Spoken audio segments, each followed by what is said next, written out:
So, very important, Kong Gila, pag-usapan ho natin, syempre, ito naman po nga, syempre, nasa transition na po tayo ng 19th tsaka 20th Congress, pero malaki ho yung nakuha nga boto ng United Senior Citizens Party List mula sa ating po mga senior citizens. So, ano ho yung masasabi nating legacy po ng United Senior Citizens, at syempre ni Kong Mila, sa ating po mga senior citizens sa ilalim po ng 19th Congress?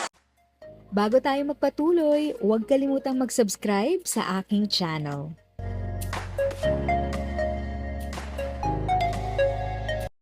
Thank you sa pag-click ng aking video. Good day po sa lahat ng mga nanonood. Sa mga bagong viewers at napadaan lang, by the way, I'm Tita Eda. Welcome to my channel. Ang channel na maghahatid sa iyo ng dagdag kaalaman tungkol sa government services, bagong mga balita at informative videos na galing sa legit na resources. Mag-subscribe na para updated ka. So, very important, Kong Gila, pag-usapan ho natin, syempre, ito naman po nga, syempre, nasa transition na po tayo ng 19th tsaka 20th Congress, pero malaki ho yung nakuha nga boto ng United Senior Citizens Party List mula sa ating po mga senior citizens. So, ano ho yung masasabi nating legacy po ng United Senior Citizens, at syempre ni Kong Mila, sa ating po mga senior citizens sa ilalim po ng 19th Congress? Well, sa 19th Congress, ang naipaglaban ko after 3 Congresses, naipaglaban ko na na-approve yung Universal Social Pension. Noong May 21, 2024, may ng 1 year, at napunta sa Senado. I hope, meron pa naman tayong 2 weeks na ipapasok dito sa 19th Congress. I hope maaprubahan sa Senado. Kasi itong inaantay talaga ng mga senior citizens. Kasi pantay-pantay na Wala nang diskriminasyon. Lahat ng senior citizen, basta 60 years old ka pataas, mayaman ka man, mahirap ka man, may pension ka man o wala, makakatanggap ka na ng buwan ng pension pag maisabatas ito. Maganda po ang sinasabi nyo, universal. Ibig sabihin, lahat makakatanggap. Lahat. Pagka ganito po, ibig sabihin, talagang wala ni isa sa 12 million na senior citizens sa bansa na hindi makakatanggap. Madali, hindi na kailangan dumaan sa kung ano-anong screening. Proseso, yes, Opo. wala na. Wala Mahalaga nang lista-lista, wala nang pili-pili. Opo, napakahalaga nito kasi mayaman o mahirap na senior citizen po, meron po yung mga maintenance Yes, diba? Meron, totoo yun. magastos po ang gamot. Totoo. Yung kalusugan ng ating mga senior citizen pa lang, malaki na ang tulong nitong Universal Social Pension. Sana nga ay maipasa na ng Senado. Under po ba ng anong committee ito? Social Justice. Under ng Social Justice Committee. Sana maipasa. Sino ba ang chair natin, Kong? Si Senator Amy Marcos. Sana nga, sana. Well, very important, syempre, Kong Mila, na pag-usapan ho natin, bukod dun sa Universal Social Pension, syempre, talaga hong ikakasaya po ng mga senior citizens po yan, at sana ho mapaspasan na po ng Senado. Yes. Hindi, syempre, ano pa ho ba yung mga talaga naman po napagtagumpayan natin para sa mga senior po natin? Isa pa yung Philippine Geriatric Center. Para existing na ito, National Center for Geriatric Care, dun sa may Malacanang. Kaya lang, EO lang ito. So, wala talagang budget. Umaasa lang ang budget sa Jose Reyes. So, naipasa na sa Congress yung Philippine Geriatric Center. Nung May din, 2024, nandun na sa Senado. I hope itong 2 weeks na ito ay maipapasa pa rin itong Philippine Geriatric Center para magkaroon ng sariling hospital ang mga nakatatanda na na maganda naman at talagang maaalagaan silang mabuti doon. Well, very important na maipaliwanag din po natin. Ito po bang Philippine Geriatric Center? Siyempre, siguro isipin ng mga tayo, bakit pa kailangan nga? Meron naman tayong PGH, may East Avenue naman tayo, meron naman tayong lung center, heart center, kidney center. Bakit ho ba merong pagpapahalaga dito po sa mga sakit para sa mga matatanda? Yes, kasi kailangan din kuminsan yung specialty care, no? Special care para sa matatanda, yung geriatric care. Para at least maalagaan silang mabuti. At kasama nito, which nandun na sa 9994 noong 2010, yung magkaroon lahat ng government hospital ng geriatric ward. Kaya lang hindi na ipapatupad. So, sinama namin ulit dito sa geriatric center. Well, very important, syempre, nasa transition na po tayo ng 19th to 20th Congress, no? So, sa pagpasok po natin ng 20th Congress, Kong Mila, ano ho ba yung maasahan pa ho ng atin po mga senior citizens mula po sa United Senior Citizens Party List? Yes, ang aking pag-iigihan ngayon na ibigay sa mga nakatatanda ay yung healthcare. Kasi gusto ko yung complete yung healthcare nila, hindi na sila problema kung sila ay magkasakit. Kasi kung minsan may mga pumupunta sa ospital, pinapauwi dahil wala silang pang-down, which meron ng noon yon, may batas na yon na hindi na kailangan ng down payment, di ba? Karamihan pa rin ng hospital ngayon, kailangan pa rin ng down. At saka, gusto ko mapaganda lalo yung mga packages ng PhilHealth para sa mga nakatatanda.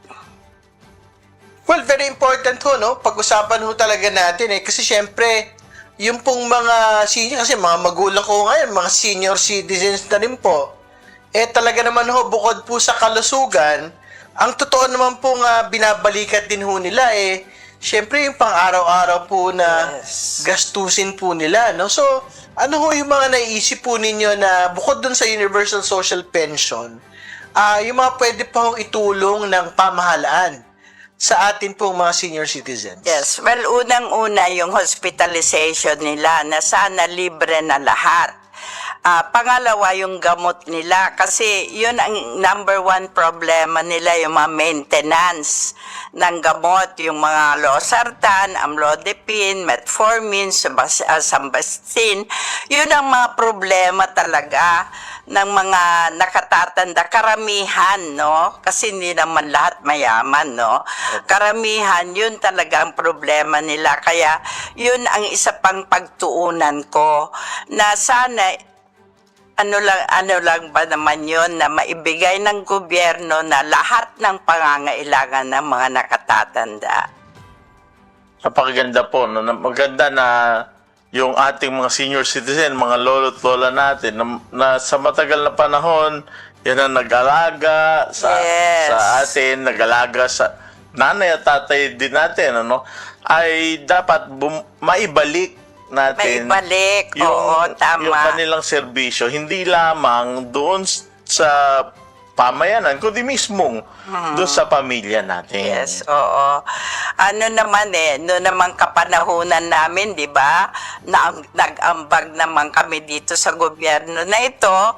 So, siguro naman dapat lang naman na mabigyan pansin kami na in our twilight years ay wala na kaming problemahin sa aming pangangailangan. Well, alam po ninyo, isa doon sa mga talaga naman pong pinag-uusapan na benepisyo sa mga senior citizens. Alam na natin yan, pwede natin ilista May pa-cake, merong pasine sa mga lokal na gobyerno, hindi ba? May free parking sa mga malls, no? At syempre, yung mga para sa kanila pong kalusugan. Pero halimbawa, ngayon po, pinag-uusapan yung EDSA rehabilitation. May mga humihirit po talaga, bukod sa mga doktor, yung mga senior citizens po, paano daw ho sila, pagka halimbawa, kailangan ho talaga nila magpunta sa ospital. paano naman ho sila makakarating po sa kanila pong mga medical centers pagka ho pagbabawalan ho yung kanila pong mga sasakyan. Ano bang pagtingin nyo rito, Kong Mila? Sasakyan yung parking. Hindi, yung pong EDSA rehabilitation ko kasi talaga maging strict na eh. Yung iba hong mga sasakyan, 3 beses na lang ho nila magagamit in a week. Yung kanila pong sasakyan. Tapos iba, worse. Yung color coding. Ang tawag ho doon ngayon, odd even. Odd even, yes. Yung iba ho, 2 beses na lang ho nila magagamit in a work week, no? So, ang concern daw po ng ilang mga senior citizens, paano sila makakapunta sa ospital kung... Tama yun. Oo. Lalo kung 24/7 po yung implementation po nito. Sana naman i-exempt ang senior citizen. Pag nakasakay sa sasakyan, sana exempted sa color coding kasi hindi mo alam kung emergency yun o kailan nila magpa-check up o may appointment sila sa dentist o ano. Ala naman maglakad sila o mag-bus sila o di ba? So, sana noon ko pa hinihingi sa MMDA at meron naman naihain yata na batas yun o resolution na exempted ang mga senior citizens sa color coding, and I hope ma-exempt sila. Well, isa din po sa mga talaga pong pinag-uusapan ngayon, syempre, in the transition between the Congresses, ay ito po nga magiging leadership po ng House of Representatives. So, tingin po ba ninyo talagang magpapatuloy po ito pong liderato ni House Speaker Martin Romualdez from the 19th Congress to the 20th Congress? Sa tingin ko naman, kasi maganda naman ang ginawa ni Speaker nitong 19th Congress, ang dami naming naipasa na magagandang bills from 22 to 24. I think it's 3,000 plus. Yes, so maganda yung palakad ni Speaker noong 19th Congress, and I hope na ipagpatuloy pa rin niya itong 20th Congress. Okay, siguro pag-usapan na ho natin ano po yung mensahe ninyo sa atin pong mga senior citizens, kasi syempre ilan bang nakaupo senior citizens for uupo? Dalawa kami. Ang mga kinaton ilan bang senior? 12 million talaga hong sa inyo po nakaasa. Yes. Ang kanila pong mga aspirations, no, para mapabuti po ang kanilang buhay. Siguro ano po niyo sila, kausapin niyo po sila ngayon. Yes, sa aking mga minamahal na mga seniors, na mga nakatatanda, asahan po ninyo at tayo po nagpapasalamat ako sa inyong suporta na nakabalik na naman tayo dito sa 20th Congress. So, asahan po ninyo na kung anong ginawa ko noong 19th Congress na ipaglaban ang inyong karapatan, kapakanan, benepisyo at pribilehyo, triplehen ko po ngayon. Yun, siguro yung singit na lang ho natin, Kong Mila, no? Siyempre, itatanong din ng mga kababayan natin senior, paano ho ba sila makakakuha ng tulong na partikular, no? Mula po sa atin pong party list. Pagka halimbawa, may mga usapin ho ng mga healthcare, medical issues po na kailangan po nilang ilapit sa inyo. Well, nung 19th Congress, Ted, yung opisina ko bukas na bukas para sa mga nangangailangan ng tulong. So, yun, ipagpapatuloy pa rin namin na matulungan sila sa medical assistance kung sila ay ma-hospital, matulungan sila magbayad ng hospital bills, at kung sila naman ay nangangailangan ng financial, burial assistance, lalo na, nandito lang po ang United Senior Citizens Party List na tutulong sa kanila. So, saan po sila pwede magpunta? Sa Kongreso po ba o may district office po tayong pwedeng puntahan? Well, Facebook. sa opisina ko sa Kongreso noon, pero ngayon inaayos namin yung office namin dito sa labas na. Kasi kaya naman inano ko kasi sa Congress kasi accessible eh. Pag kailangan nila financial assistance, nandyan lang yung DSWD. Kaya from the office, pwede na sila dumiretso sa DSWD. Baka po yung mga senior natin na nasa social media, magandang mabanggit po natin yung ating Facebook account. May Facebook account tayo. Yes. Please follow our Facebook account, United Senior Citizens Party List by Congresswoman Mila Aquino Magsaysay. Okay, yan po mga kaibigan, si Congresswoman Mila Magsaysay ng United Senior Citizens Party List. Maraming salamat. If sa tingin mo, natulungan ka ng video ko na ito, nakasave ka sa oras mo, you can click yung thanks button at any amount ay malaking help sa pag-grow ng channel ko. Yun lang po muna ang aking update. Sana ay nakatulong na dagdag kaalaman ang aking shinare today. Ang goal ng aking channel ay mag-create ng awareness. Kung ganitong mga topic ang gusto mo, panoorin mo ang mga videos ko na ito.